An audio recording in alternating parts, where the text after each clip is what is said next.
guys, welcome back to my YouTube channel. आं दिनै मोनसे गोदान भिडिअ लानानै फैबावबाय guys. So guys, दिनैहाय मा संनो नागिरदों नोंथांमोननो देखायलांगासिनो भिडिअआवहाय जोबजासिम नायलांबाय थादो नुनो मोनगोन. So guys, भिडिअखौ स्टार्ट खालामनोसै चलो. तो guys, जोंना दिनै खिचड़ी बानायनो नागिरदों. बेवहाय बुट दाल आरो मुसुरि दाल सोमनानै दोनखादोंमोन आरो ओमफ्रायो बान्दा कबि होगोन, आलु होगोन, फान्थावखौ होगोन ना होथ'लाथाय दा बुंनो हाथ'ला. ओमफ्रायो नै रेडि खालामजोबखाबाय अमा बेदरखौबो फिसा फिसा हानानै लाबाय ओमफ्राय दायो थावआवहाय तेजपाता दालचिनि गलमरिस ओमफ्रायो लं ओमफ्राय बानलु गोरानखौ हरबाय आरो ओमफ्राय बेसरखौबो होगोन एसेनो बे बेसरा माने गुरा खालामाखै ओरैनो बिगुर गोनाङैनो हरदों आरो बेखौहायो थावआवहाय सामब्राम बानलु होनायनि आगोल. स' गाइस नोंथांमोना भिडिअखौ जोबजासिम नायलांबाय थादो. अरहा भिडिअखौ नायनानै मोजां मोनदोंब्ला ओरैनो थानो नाङा like comment share and subscribe खालामनानै होदो अननानै. दायो थावा दुंबाय दसे बे माबाफोरखौहाय जा होदोंमोन बेखौ एसे माने गुदुं खालामग्रोबाय आरो बिनि उनावहाय सामब्रामखौ होबाय. स' भिडिअखौ आं खालि बानायदोंल' बाट संग्राया आं नङा बाजैसो आरो स' होमबाबो थुदो सोलोंनानै लानोसै जोंबो माबायदि सङो नोंथांमोनाबो नायलांफाबाय थादो आंबो सोलोंनानै लानोसै बानायफेराखै. डाइरेक्ट कुकारावनो दाहाय सिटी होगोन नालाय बिनिखायनो बे कुकारावनो डाइरेक्ट एवनानै लाखाबाय आरोखि मोजाङैनो. स' नायलांबाय थादो नोंथांमोना माबायदि सङो. दायो सामब्राम गुफुर हाइजें देनायखौ एसे हरबाय ओमफ्रायो नेक्स्टआव दायो उनावहाय एसे होबावगोन ओमफ्रायो माइरंखौहाय जों सिगाङावनो सोमनानै दोनाखै आरो खालि सुनानैहायो मोजाङै दैखौ गहोनानै दोनग्रोदों ओमफ्रायो एवनो मोजां जागोन नालाय माने फुलावफोर बायदि एवनांगौ दसे ज' मिक्स सबजिफोरखौ होखांजोबनायनि उनावहायो माइरंखौहाय होनानै एवगोन नालाय बिनिखायनो दैखौ एसे गहोनानै दोनबाय आरो सुनानैहाय.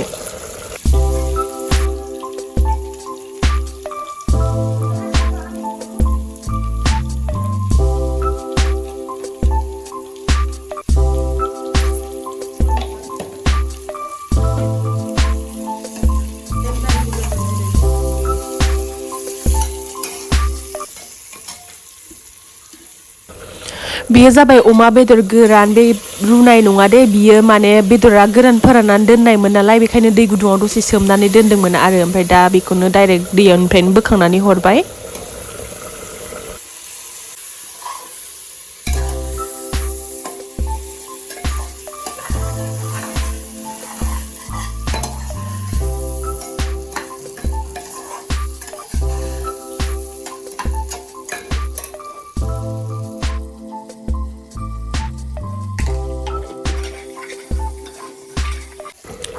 दायो बेदरखौहाय एसे मोननायनि थाखाय एसे रसबो ओंखारगोन नालाय बिनिखायनो दैखौ होनानै खननैसो कुकारखौ सिटी होग्रोनो नागिरदों आरोखि ओंखायनो दै होग्रोबाय दसे एवनानैहायो.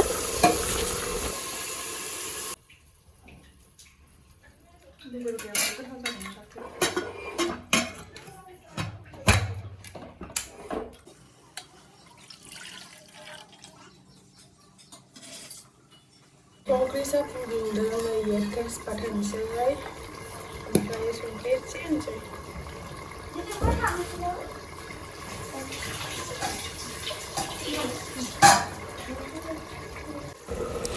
दा सिटी होखांबाय ओमफ्रायो नै दा आलुखौ हरबाय आरोखि एबार मैगंफोरखौ सब होजोबनोसै बिनि उनाव माइरं होनानै दसे एवबावगोन.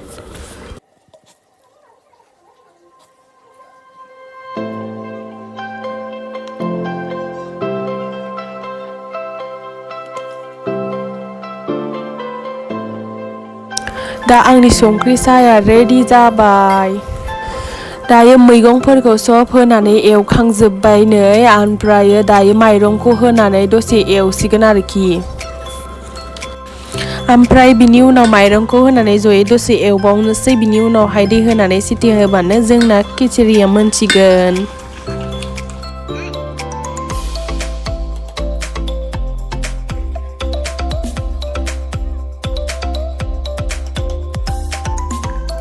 फाइनालि गाइस जोंना ओंख्रिया माने खिचड़िया मोनसिगोन आरोखि नै दायो दै होबाय दै होनानै दा सिटी जाबानो मोनबायानो ओमफ्राय दायो टमेट' चाटनि बानायनो थाखाय रेडि खालामबाय आङो.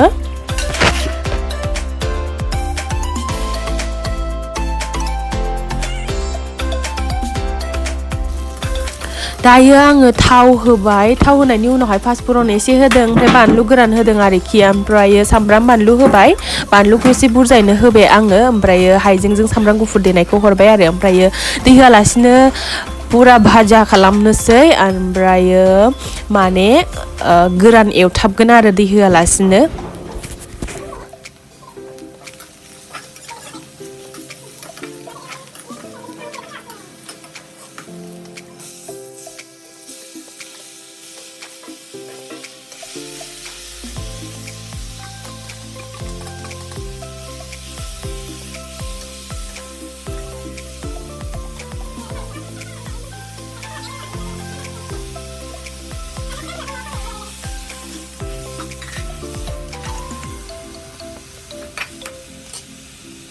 Just looking like a wow, so elegant.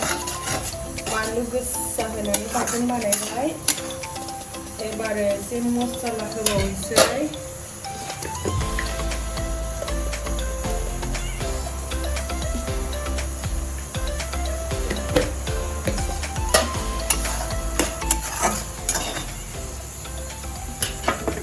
खिचड़ियाबो जाबाय नै सिटी होखांबाय ओमफ्राय नैबावहायो सामब्राम बान्दा कबि केबेज अनियन ओमफ्राय नैखौ होनो मोनामग्रा खिफि बेन्दों ओमफ्राय बेजोंहायो मसुर दाल एन्ड बुट दाल गुरा खालामनानैहाय पक'रि बायदि बानायगोन आरोखि नै कारेन्ट गैया बेखायनो नेनानै दंथ'यो बेखौ खालामथ'वाखै गुरा दाबो ओमफ्रायो नैयावहायो खिचड़ी माने अमा बेदर केबेज आलु मसुर दाल बुट दाल होनानै मोजाङै संबाय ओमफ्राय बेयाव टमेट' चाटनि बानायगासिनो दङ ओमफ्राय मोनसे फुलकबिजों आलु नैबे स्पेशल अराव संनाय भाजा फुलकबि आलु न'नि फुलकबि बेबो केबेजआबो न'निनो बान्दा कबिया बे अराव संबाय मामिया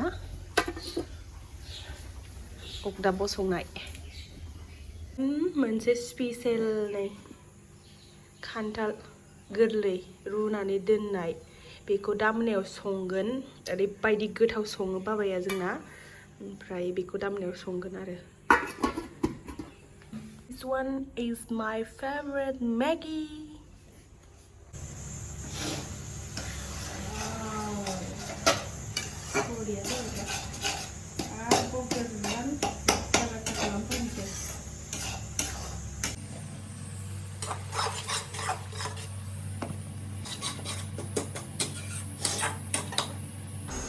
टमेट' चाटनिया मोनबाय दायो आङो सामब्राम बिलाइ होनानै दसे एवनोसै ओमफ्राय बन्द खालामनोसै गेसखौ जाबाय आरो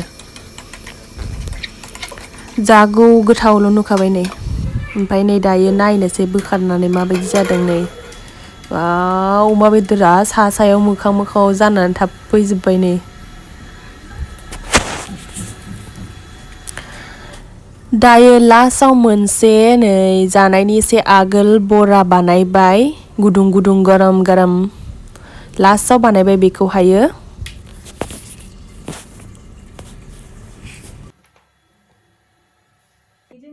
दायो बरायाबो जाबाय ओमफ्राय गासिबो रेडि जाजोब्बाय दायो जानोसै गुदुं गुदुंनो